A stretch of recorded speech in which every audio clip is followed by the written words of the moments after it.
ಜನವರಿ ತಿಂಗಳ current affairs ನೋಡೋಣ. ಮೊದಲ ಪ್ರಶ್ನೆ, ಸಿಂಗಲ್ ವಿಂಡೋ ಸಿಸ್ಟಮ್ ಅನ್ನು ವಿನ್ಯಾಸಗೊಳಿಸಿದ ಸಂಸ್ಥೆ ಯಾವುದು? ಇದರ options: A IIT Madras, B IISc, C Tata consultation services, D ICMR. ಇದರ ಉತ್ತರ ಸಿ ಟಾಟಾ ಕನ್ಸಲ್ಟೇಷನ್ ಸರ್ವಿಸಸ್. ಇತ್ತೀಚೆಗೆ ಭಾರತವು ವೈದ್ಯಕೀಯ ಸಾಧನಗಳ ಆಮದನ್ನು ಸುಗಮಗೊಳಿಸಲು ಭಾರತದ ಸೆಂಟ್ರಲ್ ಡ್ರಗ್ಸ್ ಸ್ಟ್ಯಾಂಡರ್ಡ್ ಕಂಟ್ರೋಲ್ ಆರ್ಗನೈಸೇಷನ್ವು ಒಂದು ನ್ಯಾಷನಲ್ ಸಿಂಗಲ್ ವಿಂಡೋ ಸಿಸ್ಟಮ್ ಒಂದು ಏಕೀಕೃತ ಪೋರ್ಟಲ್ ಅನ್ನು ಪ್ರಾರಂಭಿಸಿದೆ. ಈ ಪೋರ್ಟಲ್ ಅನ್ನು ಟಾಟಾ ಕನ್ಸಲ್ಟೇಷನ್ ಸರ್ವಿಸವು ಅಭಿವೃದ್ಧಿಪಡಿಸಿದೆ. ಅದೇ ರೀತಿ ಈ ಟಾಟಾ ಕನ್ಸಲ್ಟೇಷನ್ ಸರ್ವಿಸವು ಸ್ಥಾಪನೆಯಾಗಿದ್ದು 1968. ಇದರ ಕೇಂದ್ರ ಕಚೇರಿಯು ಮುಂಬೈಯಲ್ಲಿದೆ. ಅದೇ ರೀತಿ ಸಿಡಿಎಸ್ಯು ಅಂದರೆ central drugs standard control organisation. ಇದು 1940ರಲ್ಲಿ ಔಷಧ ಮತ್ತು ಸೌಂದರ್ಯವರ್ಧಕಗಳ ಕಾಯ್ದೆ ಮೂಲಕ ಭಾರತದಲ್ಲಿ ಇದನ್ನು ಸ್ಥಾಪಿಸಲಾಯಿತು. ಎರಡನೇ ಕ್ವಶನ್, ಪಿಎಂ ವಿಶ್ವಕರ್ಮ ಯೋಜನೆಯನ್ನು ಜಾರಿಗೆ ತಂದ ಮೊದಲ ಕೇಂದ್ರಾಡಳಿತ ಪ್ರದೇಶ ಯಾವುದು? ಇದರ ಆಪ್ಷನ್ಸ್: ಎ ಅಂಡಮಾನ್ ಮತ್ತು ನಿಕೋಬಾರ್, ಬಿ ನವದೆಹಲಿ, ಸಿ ಪಾಂಡಿಚೇರಿ, ಡಿ ಜಮ್ಮು ಕಾಶ್ಮೀರ. ಇದರ ಉತ್ತರ ಡಿ ಜಮ್ಮು ಕಾಶ್ಮೀರ. ಕೇಂದ್ರ ಸರ್ಕಾರ 2023 ಸೆಪ್ಟೆಂಬರ್ 12ರಂದು ಜಾರಿಗೆಗೊಳಿಸಲಾದ ಪಿಎಂ ವಿಶ್ವಕರ್ಮ ಯೋಜನೆಯನ್ನು ಇತ್ತೀಚೆಗೆ ಜಮ್ಮು ಕಾಶ್ಮೀರವು ಜಾರಿಗೊಳಿಸಿದ್ದು, ಇದು ಪಿಎಂ ವಿಶ್ವಕರ್ಮ ಯೋಜನೆಯನ್ನು ಜಾರಿಗೊಳಿಸಿದ ಮೊದಲ ಕೇಂದ್ರಾಡಳಿತ ಪ್ರದೇಶವಾಗಿದೆ. ಈ ಪಿಎಂ ವಿಶ್ವಕರ್ಮ ಯೋಜನೆಯನ್ನು ಸ್ಥಾಪನೆ ಮಾಡಿರುವ ಮುಖ್ಯ ಉದ್ದೇಶವು ಸಾಂಪ್ರದಾಯಿಕವಾದ ಕುಶಲಕರ್ಮಿಗಳಾದ ಕಮ್ಮಾರ, ಅಕ್ಕಸಾಲಿಗ, ಕುಂಬಾರಿಕೆ, ಮರಗೆಲಸ ಮತ್ತು ಶಿಲ್ಪಕಲೆಗಳಂಥ ವಿವಿಧ ಉದ್ಯೋಗಗಳಲ್ಲಿ ತೊಡಗಿರುವ ಕುಶಲಕರ್ಮಿಗಳನ್ನು ಉತ್ತೇಜನ ನೀಡಲು ಈ ಪಿಎಂ ವಿಶ್ವಕರ್ಮ ಯೋಜನೆಯನ್ನು ಜಾರಿಗೊಳಿಸಲಾಯಿತು. ಇದನ್ನು ಜಾರಿಗೊಳಿಸಿದ ಸಚಿವಾಲಯವು ಸೂಕ್ಷ್ಮ, ಸಣ್ಣ ಮತ್ತು ಮಧ್ಯಮ ಉದ್ಯಮಗಳ ಸಚಿವಾಲಯ. ನೆಕ್ಸ್ಟ್ ಮೂರನೇ ಕ್ವಶನ್, ದೇಶದ ಅತಿ ದೊಡ್ಡ ವಾಯುಪಡೆ ನಿಲ್ದಾಣ ಯಾವುದು? ಇದರ ಆಪ್ಷನ್ಸ್: ಎ ಎಚ್ಎಎಲ್ ಏರ್ಫೋರ್ಸ್ ನಿಲ್ದಾಣ, ಬಿ ಪೆಂಗ್ಶನ್ ಏರ್ಫೋರ್ಸ್ ನಿಲ್ದಾಣ, ಸಿ ಹಿಂಡನ್ ಏರ್ಫೋರ್ಸ್ ನಿಲ್ದಾಣ, ಡಿ ಆದಮ್ಪುರ್ ಏರ್ಫೋರ್ಸ್ ನಿಲ್ದಾಣ. ಇದರ ಉತ್ತರ ಸಿ ಹಿಂಡನ್ ಏರ್ಫೋರ್ಸ್ ನಿಲ್ದಾಣ. ಇತ್ತೀಚೆಗೆ ಉತ್ತರ ಪ್ರದೇಶದ ಹಿಂಡನ್ ನದಿಯ ಸಮೀಪದಲ್ಲಿರುವ ಹಿಂಡನ್ ಏರ್ಫೋರ್ಸ್ ನಿಲ್ದಾಣವನ್ನು ವಿಸ್ತರಣೆ ಮಾಡಲಾಯಿತು. ಆದ್ದರಿಂದ ಏಷ್ಯಾದ ಅತಿ ದೊಡ್ಡ ವಾಯುಪಡೆಯ ನಿಲ್ದಾಣ ಎಂಬ ಹೆಗ್ಗಳಿಕೆಗೆ ಇತ್ತೀಚೆಗೆ ಇದು ಪಾತ್ರವಾಗಿದೆ. ನೆಕ್ಸ್ಟ್, ಅದೇ ರೀತಿ ಭಾರತೀಯ ವಾಯುಪಡೆ ಕುರಿತು.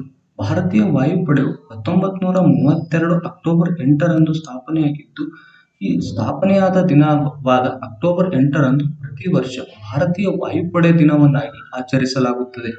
ಇದು 1932ರಲ್ಲಿ ರಾಯಲ್ ಇಂಡಿಯನ್ ಏರ್ಫೋರ್ಸ್ ಎಂದು ಸ್ಥಾಪನೆಯಾಯಿತು. ಇದನ್ನು ಭಾರತವು ಸ್ವಾತಂತ್ರ್ಯದ ನಂತರ 1950ರಲ್ಲಿ ಭಾರತೀಯ ವಾಯುಪಡೆ ಎಂದು ಮರುನಾಮಕರಣ ಮಾಡಲಾಗಿತ್ತು.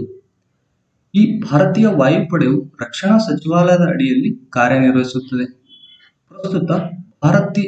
ಪ್ರಸ್ತುತ ವಾಯುಪಡೆಯ ಮುಖ್ಯಸ್ಥರು ವಿವೇಕ್ ಆರ್ ಚೌಧರಿ.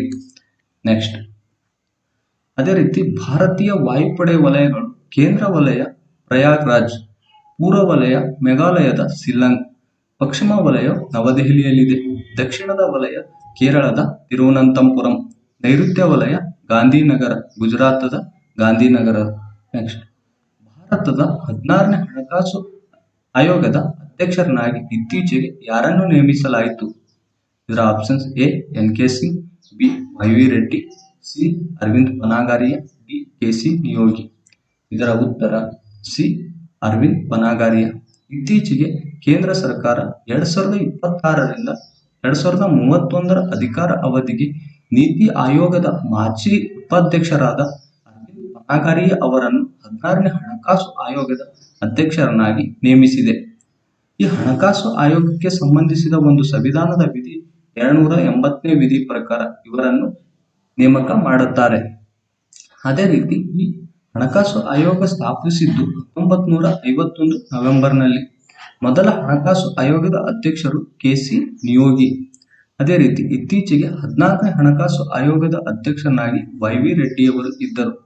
15ನೇ ಹಣಕಾಸು ಆಯೋಗದ ಅಧ್ಯಕ್ಷರು ನಂದಕಿಶೋರ್ ಸಿಂಗ್. ಹಣಕಾಸು ಆಯೋಗದ ಕಾರ್ಯಗಳು: ಕೇಂದ್ರ ಮತ್ತು ರಾಜ್ಯಗಳ ನಡುವೆ ತೆರಿಗೆಗಳ ನಿವ್ವಳ ಆದಾಯವನ್ನು ಹಂಚಿಕೆ ಮಾಡುವುದು ಇದರ ಮುಖ್ಯ ಉದ್ದೇಶವಾಗಿದೆ. ಅದೇ ರೀತಿ ತೆರಿಗೆಗಳ ಮತ್ತು ಅದರ ಕೊಡುಗೆಗಳ ಪ್ರಕಾರ ಆದಾಯವನ್ನು ಹಂಚಿಕೆ ಮಾಡಲಾಗುತ್ತದೆ, ವಿಂಗಡಿಸಲಾಗುತ್ತದೆ. ರಾಜ್ಯಗಳಿಗೆ ಸಹಾಯಧನ ಮತ್ತು ಅದರ ಪ್ರಮಾಣವನ್ನು ನಿಯಂತ್ರಿಸುವ ಅಂಶಗಳನ್ನು ಈ ಹಣಕಾಸು ಆಯೋಗ ನಿರ್ಧರಿಸುತ್ತದೆ. ನೆಕ್ಸ್ಟ್ 5ನೇ ಕ್ವಶನ್. ಮ್ಯಾಪಲ್ಸ್ ಅಪ್ಲಿಕೇಶನ್ ಅನ್ನು ಬಳಸಿಕೊಂಡ ಮೊದಲ ರಾಜ್ಯ ಯಾವುದು? ಇದರ options: A Punjab, B Haryana, C Rajasthan, D Uttar Pradesh. ಇದರ ಉತ್ತರ ಎ ಪಂಜಾಬ್. ಇತ್ತೀಚೆಗೆ ಎ ಮ್ಯಾಪಲ್ಸ್ ಅಪ್ಲಿಕೇಶನ್ ಒಂದು ನೈಜ ಸಮಯದ ಟ್ರಾಫಿಕ್ ಮತ್ತು ರಸ್ತೆಗಳ ಕಪ್ಪು ಚುಕ್ಕೆ ನವೀಕರಣದ ಎಚ್ಚರಿಕೆಯನ್ನು ನೀಡುವ ಒಂದು ಅಪ್ಲಿಕೇಶನ್ ವಾಗಿದೆ. ಈ ಅಪ್ಲಿಕೇಶನ್ ಮುಖಾಂತರ ರಸ್ತೆಯಲ್ಲಿ ಆಗುವ ಅಪಘಾತವನ್ನು ತಡೆಯುವ ಒಂದು ಮುಖ್ಯ ಉದ್ದೇಶವಾಗಿದೆ. ಈ ಮ್ಯಾಪಲ್ಸ್ ಅಪ್ಲಿಕೇಶನ್ ಅನ್ನು ಅಭಿವೃದ್ಧಿಪಡಿಸಿದ ಸಂಸ್ಥೆ ಮ್ಯಾಪ್ ಮೈ ಇಂಡಿಯಾ. ಅದೇ ರೀತಿ ಈ ಮ್ಯಾಪ್ ಮೈ ಇಂಡಿಯಾವು ಈ ಮ್ಯಾಪಲ್ಸ್ ಅಪ್ಲಿಕೇಶನ್ ಒಂದು ಅತ್ಯಾಧುನಿಕ ನ್ಯಾವಿಗೇಷನ್ ಸಿಸ್ಟಮ್ ಆಧಾರಿತ ಒಂದು ಅಪ್ಲಿಕೇಶನ್ ಆಗಿದೆ. ಅದೇ ರೀತಿ ಇದನ್ನು ಅಳವಡಿಸಿಕೊಂಡ ಮೊದಲ ರಾಜ್ಯ ಪಂಜಾಬ್. ಈ ಪಂಜಾಬ್ನ ರಾಜಧಾನಿ ಚಂಡೀಗಢ. ನೆಕ್ಸ್ಟ್, ಈ ಮ್ಯಾಪ್ ಮೈ ಇಂಡಿಯಾದ ಕುರಿತು ಇದೊಂದು ಡಿಜಿಟಲ್ ಮ್ಯಾಪ್ನ ಡೇಟಾ ಟೆಲಿಮೆಟಿಕ್ಸ್ ಸೇವೆಯನ್ನು ಒದಗಿಸುವ ಒಂದು ಸಂಸ್ಥೆಯಾಗಿದೆ.